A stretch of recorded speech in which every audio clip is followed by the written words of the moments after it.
여러분 안녕하십니까? 말씀의 시간 새벽 성서학교에 오신 여러분들을 진심으로 환영합니다.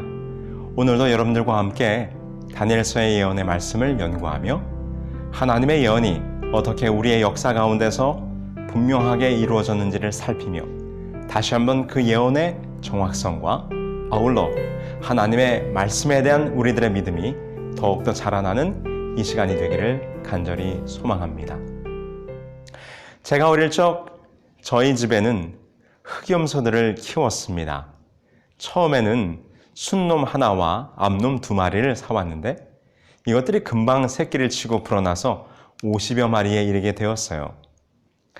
아침이면 저희 어머니가 이놈들을 몰고 강가로 나가십니다. 좋은 풀을 뜯기기 위해서죠. 그러면 이 강변에는 풀과 물이 많기 때문에 이 녀석들이 하루 종일 그 강변에서 마음껏 풀을 뜯고 물을 마시며 하루의 삶을 보냅니다. 저희 어머님은 책 한 권을 들고 따라 나가서는 하루 종일 그 뚝방길에서 책을 읽으시고 이 염소들을 돌보시다가 저녁이 되면 들어오셨습니다. 저녁 해질녘 무렵 저 강변 뚝방길을 따라 어머니가 먼저 걸어오면 그 뒤를 따라 일렬로 쭉 줄을 지어 집으로 들어오는 그 흑염소들의 무리는 참으로 운치 있고 보기에 좋았습니다. 오늘도 여러분들의 삶이 우리의 목자 되신 예수님을 따라 그분이 우리를 어디로 인도하든지 그 길을 따라가는 하나님의 백성들의 삶이 되기를 간절히 소망합니다. 그런데 오늘은 왜 다니엘서 예언을 공부하다 말고 갑자기 제 어릴 적 염소 이야기를 했는가? 왜냐하면 오늘 등장하는 동물이 바로 양과 염소이기 때문입니다. 우리가 지난 시간까지 다니엘서 7장을 통해서 큰 바람과 함께 등장했던 4마리의 무서운 짐승을 살펴보았습니다. 그리고 다니엘서 7장 8절 이후로 이제 작은 뿔의 세력이 등장하게 되는데 먼저 우리가 작은 뿔에 대해서 살펴보기 전에 우리가 잠깐 8장으로 넘어가서 다니엘서 7장의 예언과 비교하여 다니엘서 8장에 등장하는 숫양과 수염소에 대한 이야기를 먼저 하도록 하겠습니다. 그 뒤에 다니엘서 7장과 8장에 나타나는 이 작은 뿔이 연결되어지는 부분이 있기 때문에 우리가 작은 뿔에 대해서는 그 다음 편에서 계속해서 말씀을 이어가 보도록 하지요. 그래서 오늘은 먼저 다니엘서 7장의 후반부를 남겨두고 다니엘서 8장의 전반부를 좀 먼저 살펴보려고 합니다. 이 다니엘서 8장은 매우 흥미로운 사건과 연결되어 있어요. 우리가 일전에 공부했던 것처럼 그리스의 알렉산더 대왕이 페르시아와의 전쟁을 하기 위해서 이 팔레스틴을 정복하던 중 이 두로를 포위하고 유대인들에게 군수 지원을 요청했으나 당시의 대제사장 야뚜야가 이를 거절했었죠. 이에 격분했던 알렉산더 대왕이 이 두로와 가자실을 함락한 이후에 예루살렘을 향하여 진군하여 들어올 때 그때 대제사장 야뚜야는 하나님의 지시를 받고 대제사장의 찬란한 복장을 하고 흰 예복을 입고 그 알렉산더 대왕을 맞이하게 됩니다. 이때 알렉산더 대왕이 자신이 원정을 떠나기 전 본국에서 흰 옷을 입은 백성들이 자기를 영접할 것이라고 하는 꿈을 꾸었음을 기억하고 이 예루살렘 히브리 백성들, 이스라엘 백성들을 관대하게 대했던 이야기를 여러분 기억하실 것입니다. 그때 대제사장 야뚜야가 구약 성경을 들고 나가서 다니엘서의 내용을 펼치면서 알렉산더 대왕의 예언에 대해서 이야기했었다라고 하는 이야기 여러분 기억하시죠? 알렉산더 대왕이 승승장구할 것을 예언하고 있는 이 다니엘서의 예언을 보여주었다고 하는 것입니다. 이 사건이 일어난 때가 바로 기원전 333년인데 이때 대제사장 야뚜야가 알렉산더 대왕에게 펼쳐서 보여주었던 그 다니엘서의 내용이 어디인가? 바로 오늘 우리가 공부하려고 하는 다니엘서 8장 이 내용이 바로 그 부분인 것입니다. 바로 대제사장 야뚜야가 알렉산더 대왕에게 보여주었던 그 부분의 내용을 오늘 저와 여러분들이 함께 살펴보게 될 것입니다. 자, 그럼 오늘의 본문으로 함께 들어가 보시죠. 다니엘서 8장 1절 다음과 같이 그 예언이 시작됩니다. 나 다니엘에게 처음에 나타난 환상 후 벨사살 왕 제3년에 다시 한 환상이 나타나니라. 벨사살은 기원전 553년부터 부왕 나보니더스와 동위왕으로 다스렸기 때문에 이 8장의 계시를 받은 벨사살 3년은 551년경이 되는 것 같습니다. 이것은 바벨론이 망하기 약 12년 전이 되는 것이죠. 다니엘서 8장 2절에 보니까 그가 그때에 또 다른 환상을 보게 됩니다. 그가 벨사살 왕 원년에 환상을 보았던 이후에 다시 한번 환상을 보게 되는 것이죠. 내가 환상을 보았는데 내가 그것을 볼 때에 내 몸은 엘람 지방 수산성에 있었고 내가 환상을 보기는 을레 강변에서이니라. 바벨론이 8장에서 제외되었습니다. 오늘의 내용을 살펴보면 바벨론에 대한 이야기는 없어요. 숫양과 수염소는 곧 페르시아와 그리스를 가리키는데 이것은 8장의 계시가 바벨론 멸망 12년 전쯤에 주어진 것이므로 이미 그 종말이 가까워 더 이상 재구할 시간적 여유가 없음을 말해주고 있는 것이죠. 동시에 계시받는 다니엘의 위치도 바벨론 성으로부터 나중에 페르시아의 수도 가운데 하나가 된 을레 강변의 수산성으로 옮겨져 있는 모습을 보게 되는 것입니다. 그래서 다니엘서 7장과 8장은 다시 한번 이 역사적인 예언들을 우리들에게 보여주고 있는데 왜 다니엘서 8장의 예언이 우리들에게 다시 주어졌을까? 그런데 다니엘서 8장을 보면 다니엘서 7장과는 달리 구약 성소 제도에서 제물로 사용되는 가축들이 등장해요. 이것은 다니엘서 7장에서 4마리의 무서운 짐승들이 바로 정치적인 나라들을, 제국들의 등장을 의미한 것이라면 이번에 8장에서는 보다 더 구체적으로 어떤 종교적인 국면을 가진 역사가 벌어지게 될 것을 우리들에게 힌트로 주고 있다 볼 수 있겠습니다. 그렇다면 다니엘서 8장에 등장하는 이 2마리의 짐승은 어떤 의미를 가지고 있는지 우리 함께 보시죠. 다니엘서 8장 3절로 4절입니다. 강가에 2뿔 가진 수양이 섰는데 그 2뿔이 다 길어도 한 뿔은 다른 뿔보다 길었고 그 긴 것은 나중에 난 것이더라.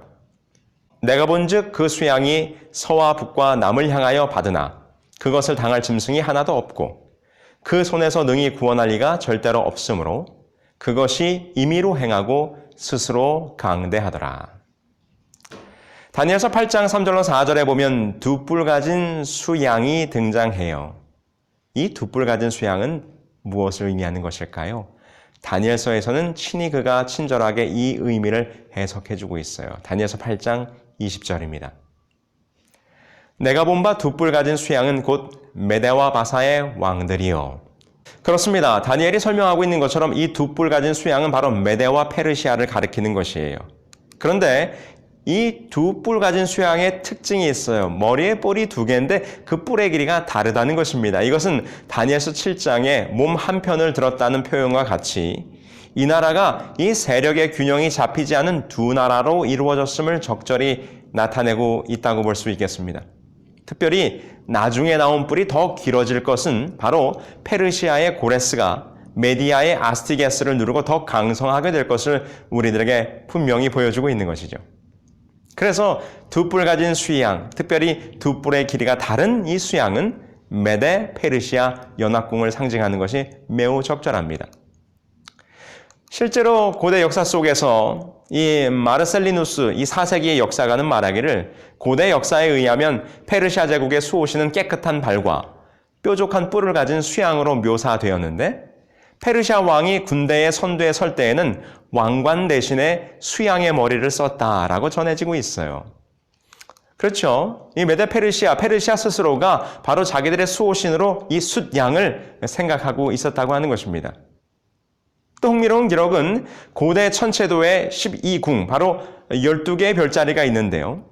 고대로부터 천체도에 있는 12궁이 있는데 페르시아는 바로 수양자리 아래에 배정되어 있었고 후에 시리아 일대를 차지한 알렉산더의 그리스는 염소자리에 속해 있었다는 사실입니다. 이것이 바로 고대로부터 내려오는 12궁의 별자리와 함께 페르시아는 숫양, 그리고 그리스는 숫염소자리에 속해 있었다고 하는 이야기가 전해져 내려오는 것이죠. 그러면서 이 2뿔 가진 숫양이 서와 북과 남을 향하여 치받는 모습이 이언되어 있어요. 이 내용은 역시 다니엘서 7장에 기록되었던 그 이사이에 새 갈빗대를 물고 있는 곰의 모습과 연결되는 것으로 메데와 페르시아에 의해 정복될 새 나라가 있게 될 것을 예언하고 있는 것입니다.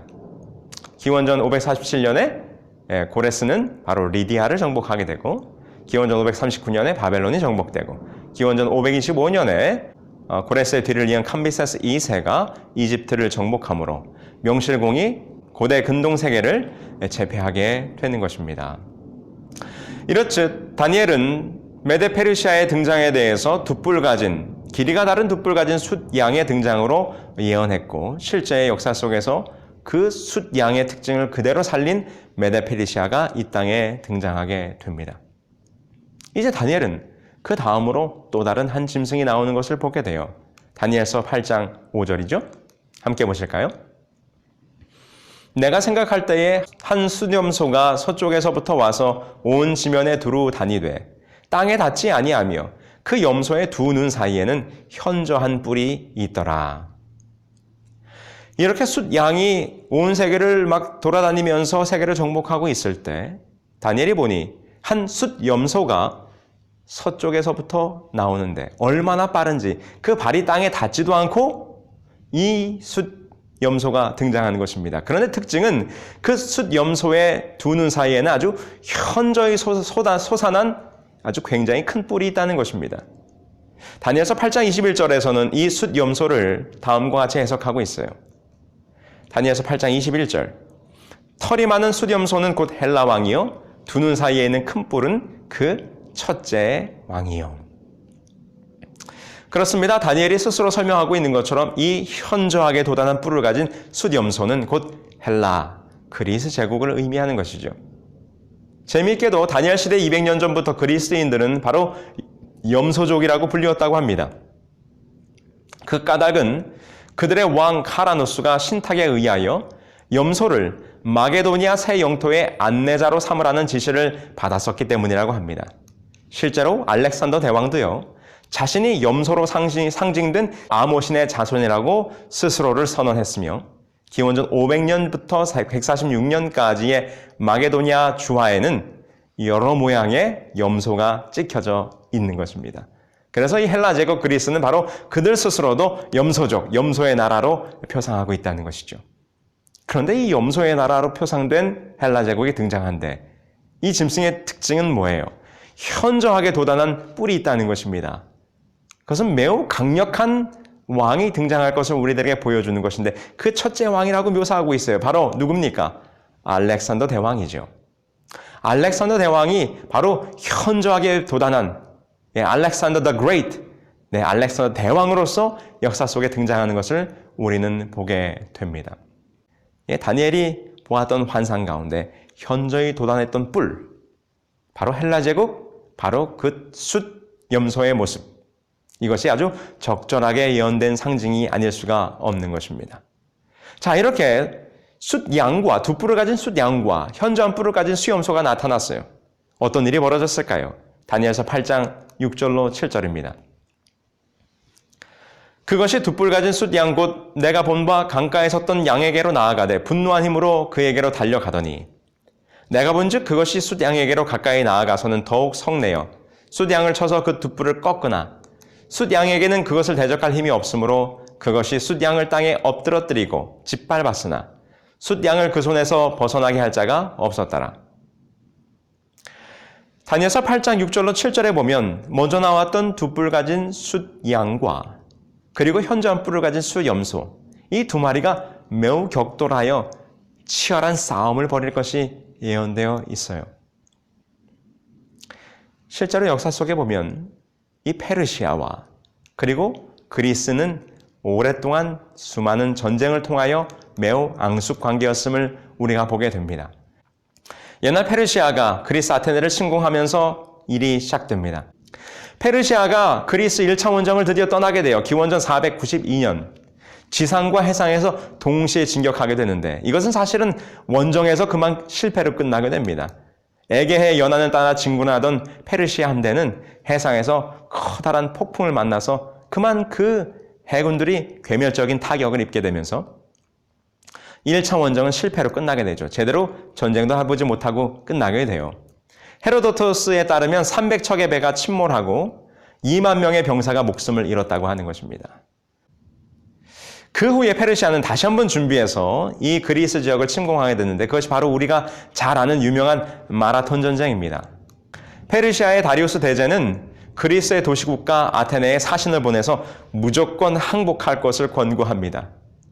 하지만 아테네는 항복하기는커녕 오히려 페르시아 시신을 우물 속에 던져놓고 생매장해버리는 사건이 벌어지게 됩니다. 이에 화가 치민 다리우스 대제가 전함 600여 척에 그리고 10만여 명의 정예 군사를 동원해서 바로 제2차 아테네 정벌에 나서게 되는 것이죠.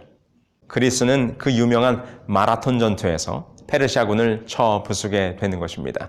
역사가 헤로도토스는 이 전투에서 죽은 페르시아군의 전사자가 약 6,400여 명에 이르렀다고 전합니다. 그 위에 페르시아는 다시 한번 이 그리스를 또 공격하게 되어 3차 전쟁입니다. 3차 원정이죠.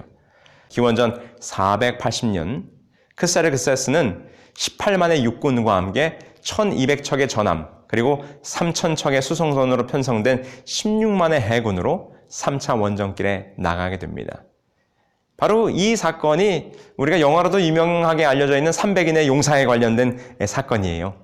스파르타의 왕 레오니다스는 300명의 장갑 보병으로 테르모폴리아라고 하는 좁은 산길에서 이 페르시아군의 진격을 막게 되죠. 그러나 배반자로 말미암아 산길을 돌아가는 길을 페르시아군이 알고 이 스파르타군은 전멸하게 됩니다.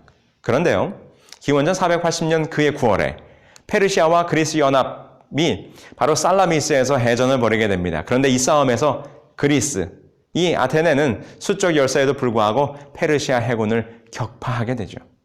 그래서 페르시아 전쟁의 중대한 전환점이 되게 됩니다. 이와 같이 수량과 수염소 사이에 전쟁이 끊임없이 있어 왔어요.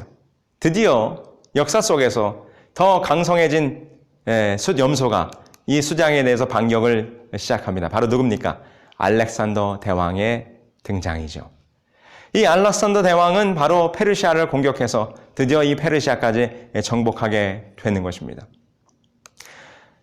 그 후에 기원전 331년에 이집트를 떠난 알렉산더의 군사들이 북진하여 시리아를 지나 유프라테스와 바로 티그리스강을 건너 알벨라, 가우가멜라라고 불려지는 곳에서 이 다리우스 3세와 격돌을 벌이게 되는데 여기서 알렉산더 대왕이 승리를 이끌게 되는 것입니다. 다니엘서 8장에 기록되고 있는 것처럼 바로 이 숫염소가 숫양을 향하여 치고 받았는데 숫양이 거기에 대적할 힘이 없더라라고 예언됐던 그 모든 예언이 성취되고 있는 모습을 보게 되는 것입니다. 그러면서 숫양은 무너지고 숫염소가 득세하게 되는 것이죠.